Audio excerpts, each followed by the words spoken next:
إن الحمد لله نحمده ونستعينه ونستغفره ونؤمن به ونتوكل عليه ونعوذ بالله من شرور أنفسنا ومن سيئات أعمالنا من يهده الله فلا مضل له ومن يضلله فلا هادي له وأشهد أن لا إله إلا الله وأشهد أن محمدا عبده ورسوله أرسله بالحق بشيرا ونذيرا أما بعد فإن خير الحديث كتاب الله وخير الهدي هدي محمد صلى الله عليه وسلم وشر الأمور محدثاتها وكل محدثة بدعة وكل بدعة ضلالة وكل ضلالة في النار. يا أيها الناس اتقوا ربكم الذي خلقكم من نفس واحدة وخلق منها زوجها وبث منهما رجالا كثيرا ونساء واتقوا الله الذي تساءلون به والأرحام إن الله كان عليكم رقيبا. يا أيها الذين آمنوا اتقوا الله حق تقاته ولا تموتن إلا وأنتم مسلمون. يا أيها الذين آمنوا اتقوا الله وقولوا قولا سديدا يصلح لكم أعمالكم ويغفر لكم ذنوبكم ومن يطع الله ورسوله فقد فاز فوزا عظيما. تعریف و توصیف بڑائی و کبریائی اللہ وحدہ لا شریک کے لیے لائق و زیبا ہے. درود و سلام ہو خاتم الانبیاء والمرسلین احمد مجتبی محمد مصطفیٰ جناب محمد رسول اللہ صلی اللہ علیہ وسلم کی ذات گرامی پر.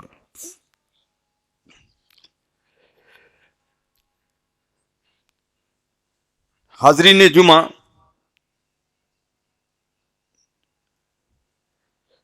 جیسا کہ آج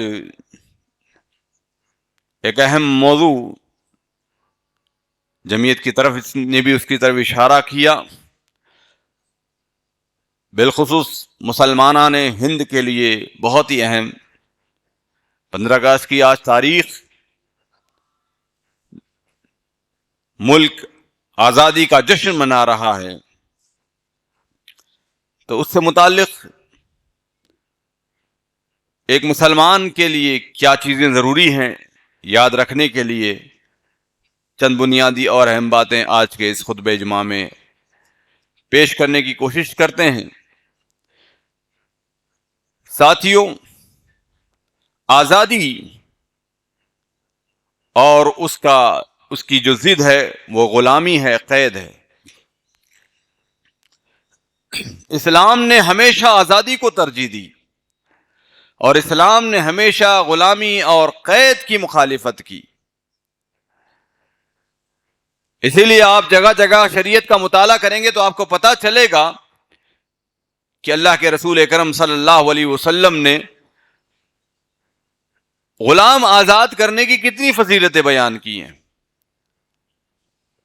جہاں پر بھی موقع ملتا، کوئی فدیہ دینا ہو یا کوئی روزہ رکھنا ہو، تو وہاں پر پہلی فرصت میں جہاں پر جس چیز کو آپشن دیا جاتا وہ غلام آزاد کرنے کا ہوتا. یعنی روزے میں اگر کوئی کمی آ جائے، فلاں چیز میں کوئی کمی آ جائے تو غلام آزاد کیا جائے، غلام آزاد کیا جائے. یہ کیا چیز ہے؟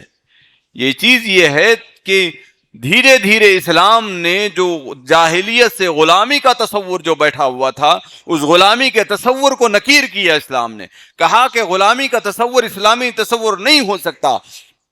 ایک انسان اگر رہے گا تو وہ آزاد رہے گا، وہ اس کے اخلاق کے اور اپنے اطوار کے حساب سے زندگی گزارے گا. اسی آزادی کی طرف اسلام نے ہمیشہ اس کی ترجیح دی ہے. اور اسی طریقے سے اس کی اہمیت کا اندازہ اس سے بھی ہوتا ہے کہ اللہ کے رسول کرم صلی اللہ علیہ وسلم نے زکوٰۃ کے جو 8 مصارف فرمائے، اور پھر رقاب جو کہا کہ آزاد غلام آزاد کرنے کے لیے زکوٰۃ کے مال کو بھی استعمال کیا جا سکتا ہے.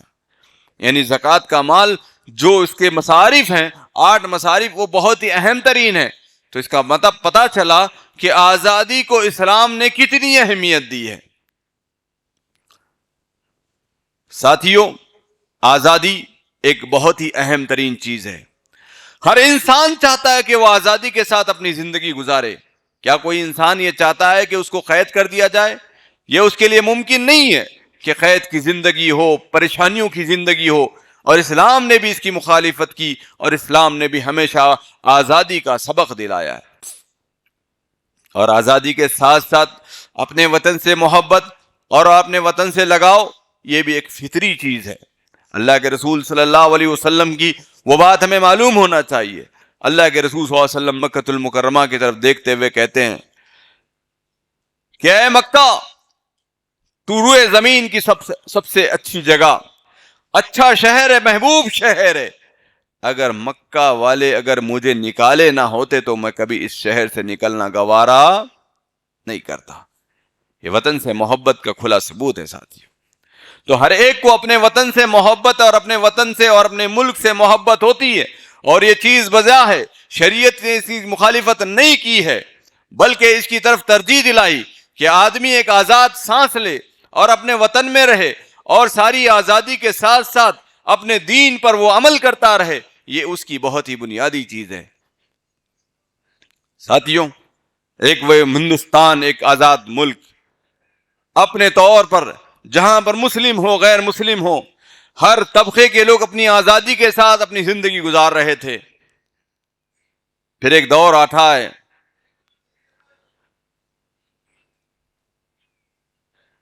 کہ انگریز ہندوستان پر تجارت کی غرض سے آتے ہیں۔ ساحلی علاقوں پر انگریز تجارت کی غرض سے، یہ ان کا رویہ ہی تھا، پوری دنیا کے اندر ان کا یہ طریقہ تھا کہ تجارت کی غرض سے وہاں پر آتے اور وہاں پر تجارت کرتے کرتے کرتے اپنے روب دا اور اپنی حکومتوں کو قائم کر لیتے۔ ابتدائی طور پر ساحلی طریقے پر بنگال ہو، چاہے اپنا چنئی ہو، مدراس وغیرہ کا جو علاقہ ہے، ایسٹ انڈیا کمپنی کے نام پر انگریز یہاں پر اپنی حکومت شروع کر دیتے ہیں۔ دیکھتے ہی دیکھتے ہندوستان پر انگریزوں کا غلبہ ہو جاتا ہے، اور ظاہر سی بات ہے جب انگریزوں کا غلبہ ہو گیا، یہاں پر مسلمان ہو غیر مسلم ہو سارے کے سارے ذلت کی زندگی گزارنے پر مجبور ہو جاتے ہیں۔ لہذا ایک ماحول تقریباً 117 سال تک یہ زندگی چلتی رہی۔ 100 سال سے زائد انگریزوں نے حکومت کی اور یہاں کے خزانوں کو لوٹا۔ اب آئیے آج کا جو اہم موضوع کہ جب ملک قید خانے کی طرف چلا گیا، قید کی زندگی آ گئی، تو مسلمانوں نے کیا رول ادا کیا۔ یہ ضروری ہے کہ آج ہم اپنی تاریخ کو یاد رکھیں۔ یہ ضروری ہے کہ آج ہم اپنے بارے میں اپنے کیے ہوئے کارناموں کو یاد رکھیں اور اپنے بچوں کو یاد دلائیں۔ ساتھیو، ہندوستان جب غلامی کی زنجیروں میں جکڑا ہوا تھا تو ظاہر سی بات ہے جب تاریخ کا مشاہدہ کیا گیا تو پتہ چلے گا کہ سرزمین ہندوستان پر سب سے پہلے جو طاقتیں تھیں، سب سے پہلے جو جماعتیں تھیں، وہ علماء کی جماعتیں تھیں، وہ مسلمانوں کی جماعتیں تھیں جنہوں نے آزادی کے نعرے لگائے۔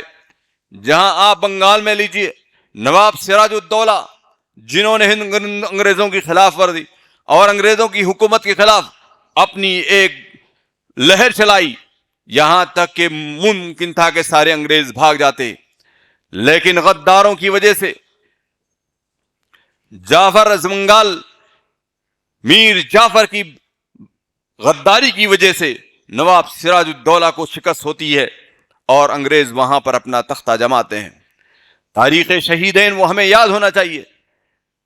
شاہ اسماعیل شہید رحمت اللہ علیہ اپنے طلبہ کے ساتھ انہوں نے آزادی کا نعرہ لگایا، لیکن افغان کے لوگوں نے، افغان کے جوانوں نے وہاں پر ان کے ساتھ غداری کی، لہذا ان کی تحریک کو نیست و نابود کیا۔ لیکن وہ رونق باقی تھی، وہ رمق باقی تھی، مسلمانوں کے اندر وہ چیز چلتے رہی۔ پھر آئیے جنوب کے اندر ٹیپو سلطان رحمت اللہ علیہ، انہوں نے بھی کیا کہا تھا، جن کا مشہور مقولہ کہا کہ شیر کی گیدڑ کی 100 سالہ زندگی سے شیر کی ایک دن کی زندگی بہتر ہے۔ اس اصول کو پر چلتے ہوئے آزادی کے لیے جنگیں لڑی، آزادی کے لیے بہت تگ و تو کیا۔ ممکن تھا کہ انگریز کے پیر اکھڑ جاتے، لیکن ایک غدار صادق میر صادق یہاں پر پیدا ہوتا ہے۔ میسور میں ٹیپو سلطان کو شہید کر دیا جاتا ہے اور قتل کر دیا جاتا ہے میدان جنگ میں۔ تو ساتھیو، تو اس طریقے سے مسلمانوں کی تحریکیں وقتاً فوقتاً بڑھتی گئیں۔ آپ اندازہ لگائیے، میں نے شمال، مشرق، مغرب اور جنوب کی آپ کو مثالیں دی کہ اس طریقے سے مسلمانوں نے جگہ جگہ انگریزوں کی خلاف ورزی کی، لیکن مسلمانوں کی ان تحریکوں کو کچلا جاتا رہا، مسلمانوں کی ان تحریکوں کو روندا جاتا رہا، اور ان میں صف اول پر علماء اہل حدیث کا اگر نام لیا جائے تو آپ کو دیکھ کر یقین نہیں ہوگا کہ تاریخ کے اوراق علماء اہل حدیث سے بھرے پڑے ہیں۔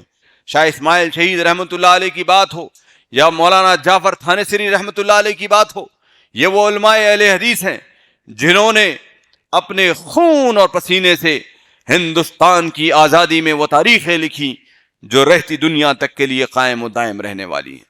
ساتھیوں، اس کے بعد علماء کرام کی باری آتی ہے۔ علماء صادق پور کیا تھے؟ وہ سارے کے سارے اہل حدیث علماء کرام تھے۔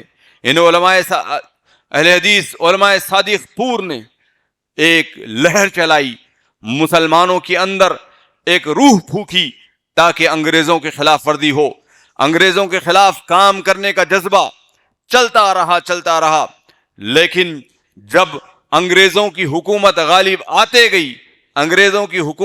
آتے گئی تو سب سے پہلے علماء اہل حدیث کو ٹارگٹ کیا گیا، مسلمانوں کے علماء کو ٹارگٹ کیا گیا، کیونکہ انہیں پتا تھا کہ اس زمین پر اگر کوئی طاقتیں ہیں تو وہ علماء کرام کی طاقتیں ہیں۔ تاریخ مورخین لکھتے ہیں کہ اگر علماء کرام، اگر انگریز ڈرتے تو تقویۃ الایمان اور جیسی جو بنیادی عقیدے کی کتابیں تھی، ان کتابوں کے ساتھ وہ ڈرا کرتے تھے۔ وہ سمجھتے تھے کہ یہ علماء ہیں، جب تک یہ زندہ رہیں گے اس وقت تک یہ تحریکیں چلتی رہیں گی۔ لیکن علماء اہل حدیث ہو، بالعموم سارے جماعتوں کے علماء، حتیٰ کہ تحریک شہیدین جو شروع ہوئی تھی، علماء اہل حدیث بھی تھے، علماء احناف بھی تھے۔ اس کے اندر یہ بات بڑی خوبی کی تھی کہ اس وقت کے علماء کرام نے مسلکی اختلافات کو بالائے طاق رکھتے ہوئے ملک کی سلامتی کے لیے، ملک کی آزادی کے لیے انہوں نے ایک صف میں کھڑے ہونا مناسب سمجھا اور ملک کی آزادی کے لیے جنگیں لڑتے رہے۔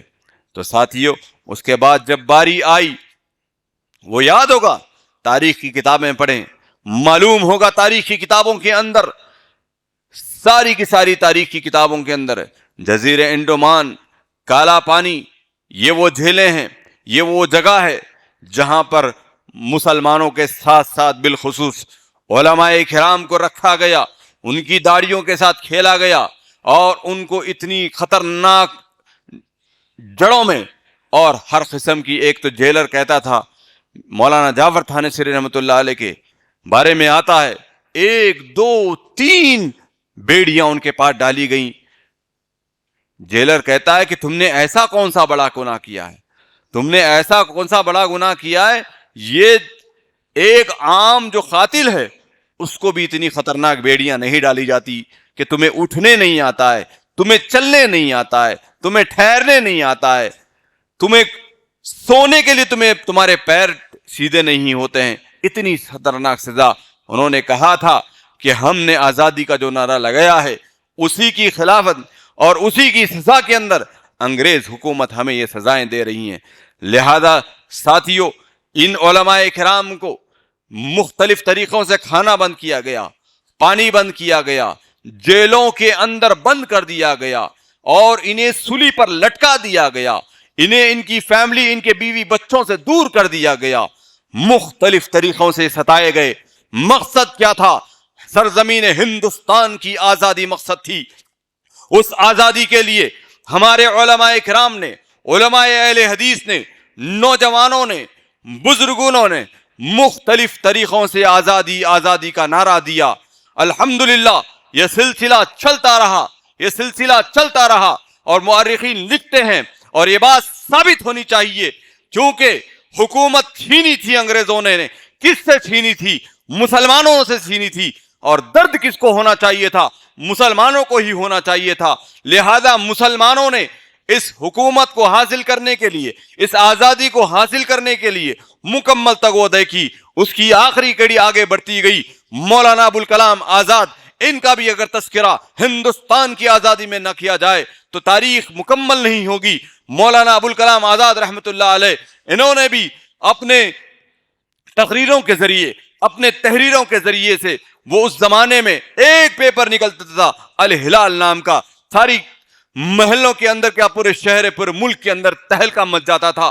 ایک ایک مولانا ابوالکلام آزاد کی تحریر سے تحریکیں پیدا ہوا کرتی تھی. مولانا ابوالکلام آزاد ایک تقریر کرتے, سارے کا سارا جم غفیر جمع ہو جاتا, انگریز پریشان ہو جاتے. یہ مولانا ابوالکلام آزاد رحمۃ اللہ علیہ کی تاریخ ہے. انہوں نے الہلال نکالا, انہوں نے البلاغ نکالا, انہوں نے ان کے اوپر اور ان کے پیپر کے اوپر, ان کے اسفر, ان کے سفروں کے اوپر, ان کے ٹریول پر پابندی لگائی گئی. اس کے باوجود بھی وہ چلتے رہے, تھکے نہیں, اور ان کے اوپر قاتلانہ حملے ہوئے, لیکن اس کے باوجود بھی انہوں نے اپنے آپ کو تھامے رکھنا مناسب نہیں سمجھا.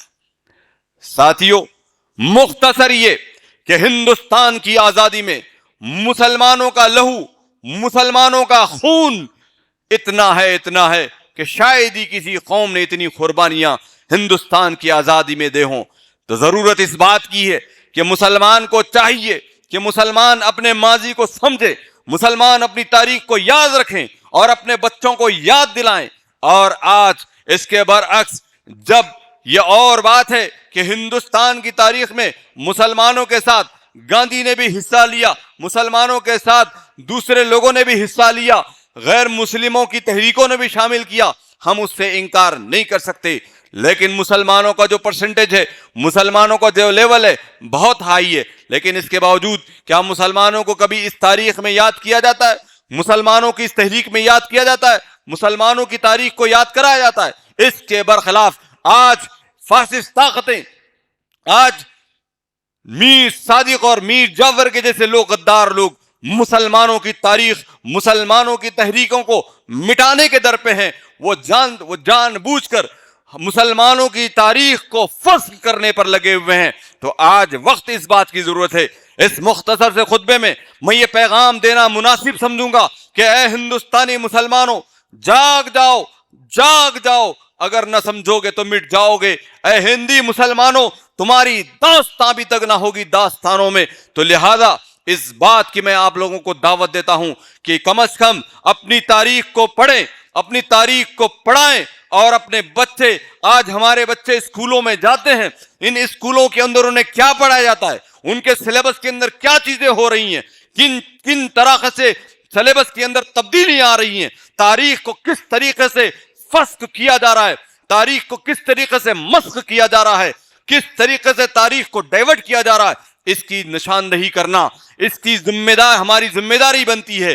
اس کے طرف پوری جانچ بیچ کرنا ہماری ذمہ داری بنتی ہے, آنکھ بند کر کے جینے والے قوموں کی, کیونکہ اللہ رب العالمین بھی حفاظت کرنے والے ہیں. ان اللہ لا یغیر ما بقوم حتی یغیروا ما بانفسہم, کہ اللہ اس قوم کی قسمت تقدیر نہیں بدلتا جب تک کہ وہ قوم خود کو اپنے آپ کو بدلنے کے لیے تیار نہیں ہوتی ہے.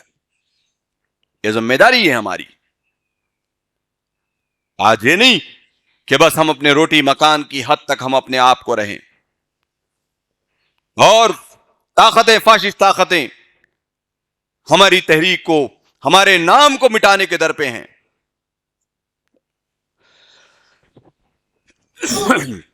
اسی لیے ساتھیوں, اس بات کی ضرورت ہے کہ آج یہ تو ہم نے مختصر طور پر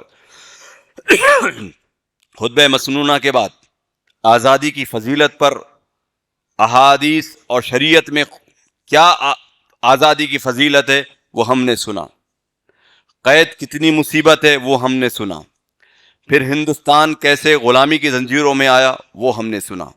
اس کے بعد ہم نے سنا کہ آزادی کے لیے ہمارے مسلمانوں نے اور آزادی کے لیے سارے غیر مسلموں نے اور بالخصوص علماء اہل حدیث نے کس طریقے سے تحریکیں چلائیں اور ان تحریکوں کو کیسے کیسے طور پر کچلا گیا.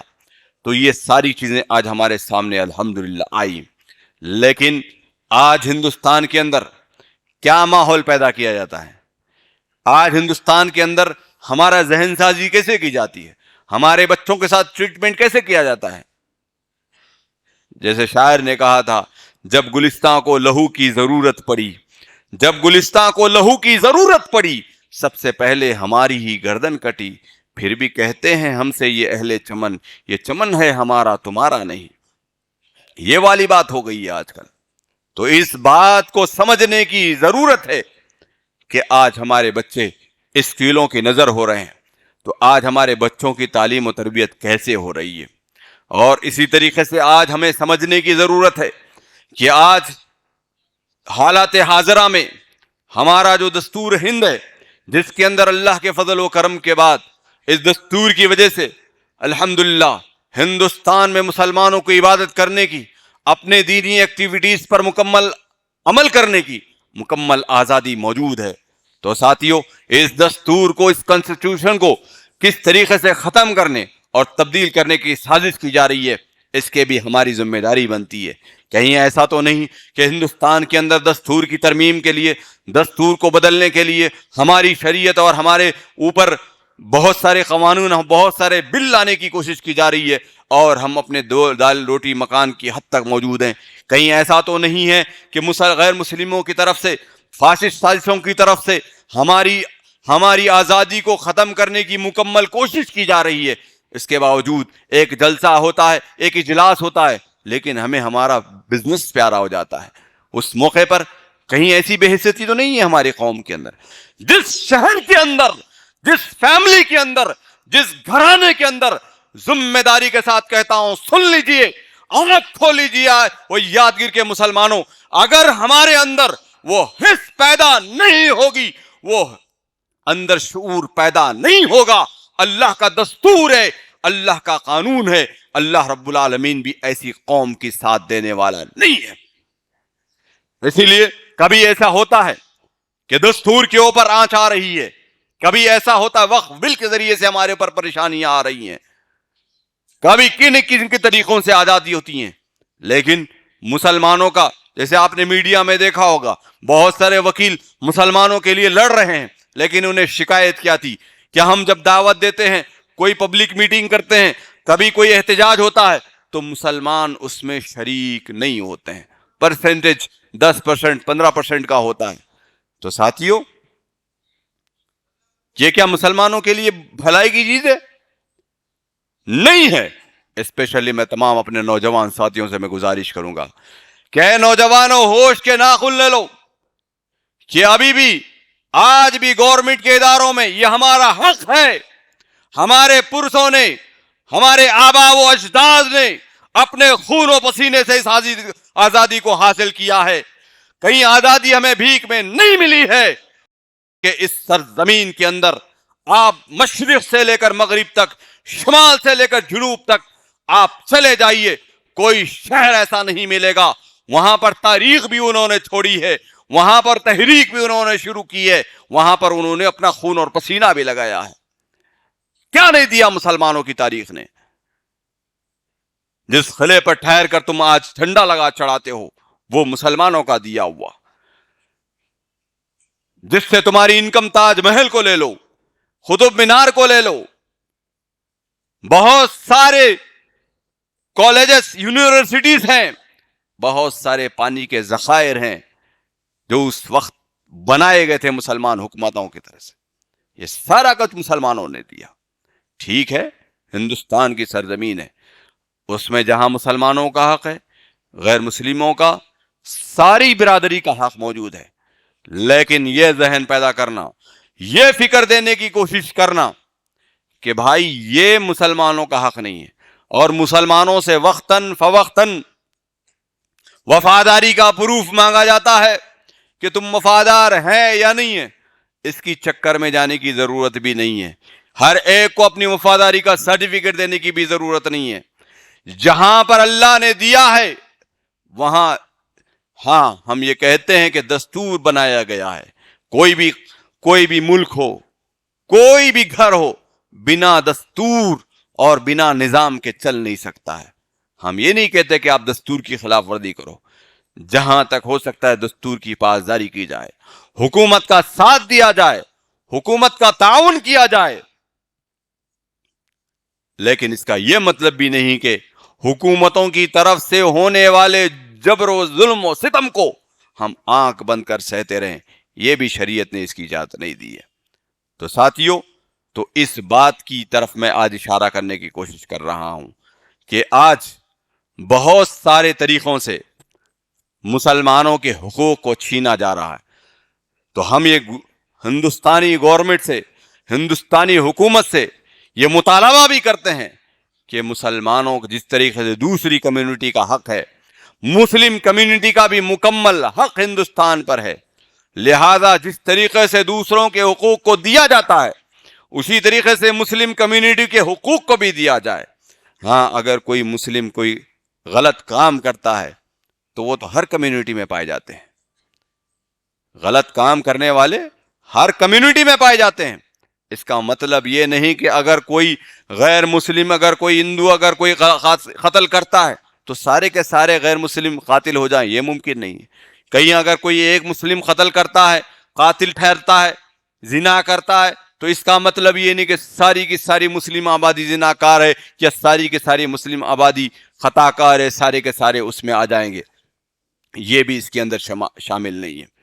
تو ساتھیو، تو اس لیے ہمیں کوشش کرنا چاہیے، ہمیں یہ کوشش کرنا چاہیے کہ ہم بچوں کو پڑھائیں، ساتھ میں دستور کو پڑھیں، ساتھ میں سوشل میڈیا پر دیکھتے ہیں ہمارے نوجوانوں کو، میں کبھی کبھی افسوس ہوتا ہے، ہمارے نوجوان ہیں گھنٹوں کی شکل میں وہ ریل دیکھتے ہیں، گھنٹوں اپنا وقت اس کبھی کامیڈی کی شکل میں، کبھی کس میں ان کا وقت ضائع ہو رہا ہے. لیکن ہندوستانی تاریخ پر انہیں سوال کیا جائے تو انہیں کچھ پتا نہیں، مسلمانوں کی تاریخ پہ سوال کیا جائے کچھ پتا نہیں ہے، اپنی آزادی کے بارے میں پوچھا جائے تو کچھ پتا نہیں ہے، اور خود موجودہ دور میں کسی قانون کے اوپر ان کی کیا جانکاری ہے اگر پوچھا جائے تو کسی نوجوان کو شاید ہی پتا ہوگا، الا ماشاءاللہ. لیکن کچھ ہے نوجوان الحمدللہ جو قانون اور دستور کو پڑھتے ہیں.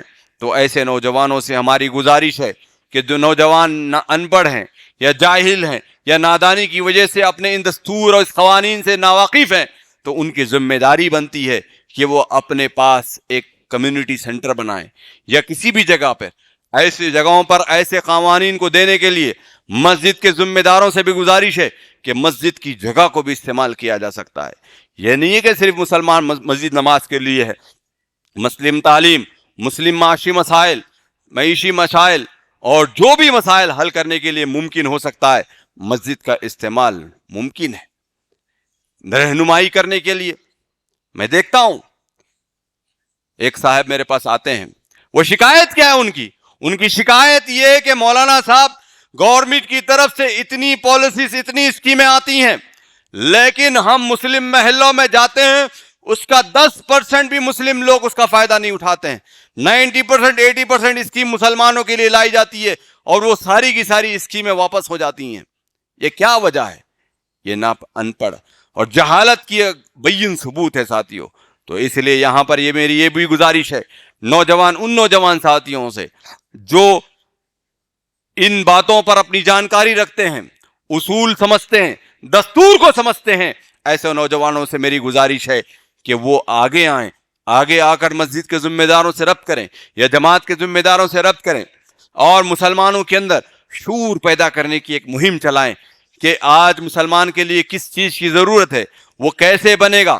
مسلم ایجوکیشن کے اندر جو اسکیمیں لائی جا رہی ہیں، گورنمنٹ کی اسکیموں سے کیسے فائدہ اٹھایا جائے. یہ بھی ایک غلط فہمی مسلمانوں کے اندر پائی جاتی ہے کہ نہیں، یہ غیر مسلم حکومتیں ہیں، ان کی طرف سے لائی گئی اسکیمیں جائز نہیں ہیں، حرام ہے، لہذا ان کا تعاون لینا جائز نہیں ہے. یہ بھی ایک غلط فہمی مسلمانوں کے اندر پیدا کی جاتی ہے.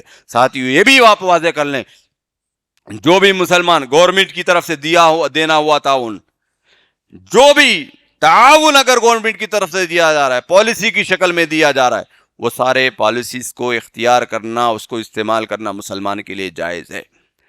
الا یہ کہ کوئی خاص اگر اسکیم ہے جس کے اندر انٹرسٹ آ رہا ہو، سود کا پیسہ ہو رہا ہو، وہ ایک الگ بات ہے. لیکن اگر گورنمنٹ اگر کوئی فارم فل اپ کرنے کے لیے دیتی ہے، کہتی ہے کہ یہ فارم فل اپ کریں، اگر کسی کو سلیکٹ کریں، ایجوکیشن کے اندر 50% وہاں پر ڈسکاؤنٹ دیا جائے گا، علاج کے اندر 50% ڈسکاؤنٹ دیا جائے گا، گھر بنانے میں 50% ڈسکاؤنٹ دیا جائے گا، ایسی ساری اسکیموں کو اختیار کرنا یہ مسلمان کے لیے جائز بھی ہے اور اس کا حق بھی ہے.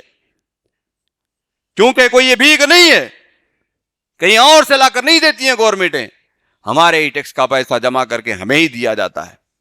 تو لہذا ایسی صورتوں میں، کیونکہ یہ ساری فیسلٹیز دینا ایک حکومتوں کا کام ہے، اگر حکومت دیتی ہے تو ایسی فیسلٹیز کو اختیار بھی کیا جا سکتا ہے اور کرنا چاہیے.